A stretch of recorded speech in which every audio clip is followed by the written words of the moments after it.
ICSE পরীক্ষার প্রেক্ষাপটে ভারতবর্ষে প্রথমবার বাংলায় 100তে 100 শিলিগুড়ির কৃতী ছাত্রী ঐশানী চ্যাটার্জি। গতকাল আইসিএসসি পরীক্ষার রেজাল্ট বেরিয়েছে। শিলিগুড়ির ঐশানী চ্যাটার্জি অভাবনীয় রেজাল্ট করেছে।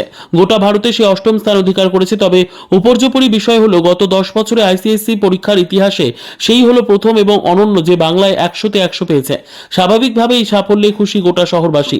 ইতিহাস, ভূগোল, ইংরেজি, সাহিত্যে সে 100তে 100 পেয়েছে। তবে বাংলায় 100তে 100 পাওয়া সব থেকে উল্লেখযোগ্য বিষয়, কারণ নির্মলা কনভেন্টের কৃতী ছাত্রী ঐশানীর আগে এই সাফল্য কেউ পায়নি। এই প্রসঙ্গে তাকে জিজ্ঞাসা করা হলে সে জানায়, তার এই কৃতিত্বের পেছনে সিংহভাগ তার মা অনিন্দিতা চ্যাটার্জির অবদান রয়েছে। ছোট থেকে বাংলার প্রতি ভালোবাসা, নিজের মাতৃভাষার প্রতি ভালোবাসা, শুধু বাংলাকে সিলেবাস নয়, বাংলার সাথে আত্মিক সম্পর্ক তার সফলতার চাবিকাঠি। ভবিষ্যতের কর্মকর্তা সম্বন্ধে কৃতী ছাত্রী জানিয়েছে, আর্টিফিশিয়াল ইন্টেলিজেন্স রিসার্চ করতে চায় সে।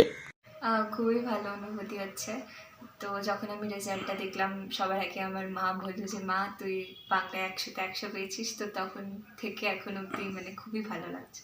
এটা তো এই প্রথমবারই হলো না? হ্যাঁ, এই 10 বছরে আইসিসি যতবার এক্সাম হয়েছে বেঙ্গলে, সমস্ত বার 99 উঠেছে বাংলায়, কিন্তু 100তে 100 বাংলায় এখন অব্দি ওঠেনি এবং এবছরও ওঠেনি।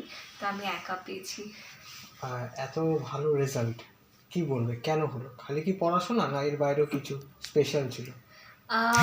আমি বলবো যে হ্যাঁ, আমার আমার তো কো কারিকুলার্স, আমি নাচ আর গান করি, তো ওটা, এবং আমি এমইউএন পাবলিক স্পিকিং স্কুলে ডিবেট কম্পিটিশন বা সায়েন্স মডেলের টেক ফেস্ট হোক, সমস্ত ইভেন্টসে আমি পার্টিসিপেট যে করেছি, সেগুলো আমাকে অনেক কিছু ডেভেলপ করতে সাহায্য করেছে। কনসেন্ট্রেশন বা ডিসিপ্লিন, হার্ডওয়ার্ক, এই সমস্ত কিছু স্কুলস, নির্মলা কনভেন্ট স্কুল আমাকে শিখিয়েছে সেগুলো তো আছেই, এবং তার পাশাপাশি টিচারদের কথা শুনে যেটা তারা বলেছে সেটা ফলো করেছি। তো বাংলার প্রতি এত ভালোবাসা, তার পিছনে কি এই সাফল্য রয়েছে? হ্যাঁ, পুরোপুরি আমি বলবো ফার্স্টে আমার মা, কারণ ছোটোর থেকে এখন অবধি বাংলার ল্যাঙ্গুয়েজটার প্রতি ভালোবাসা জাগানো, বা সেটা রবীন্দ্রনাথ ঠাকুর হোক, কাজী নজরুল ইসলাম, বা সমস্ত ইতিহাস জানা, 21শে ফেব্রুয়ারি, সব কিছুর ব্যাপারে যে আমাকে মা বলতো যে জানি সেটা এরকমভাবে হয়েছিল, তো তখন যে আমাকে মা যেইভাবে বলতো সেটা আমাকে আরও আগ্রহ বানিয়ে দিত। মানে শুধু বাংলা না, সমস্ত সাবজেক্টেরই, মানে সব কিছুতেই মানে আমি ডেপথে ঢুকে চেষ্টা করতাম সেটাকে ভালোবাসার। তো এটা একটা। সেকেন্ড হচ্ছে আমার মনোজ স্যার বলে একজন টিচার ছিল, তো 80% ক্রেডিট তার কাছে। তিনি সেন্ট মাইকেলসের টিচার, তিনি আমাকে সবসময় বলতেন যে না তুমি পারবে এটা করতে। তো তিনি বলতেন যে কিভাবে কি করতে হবে।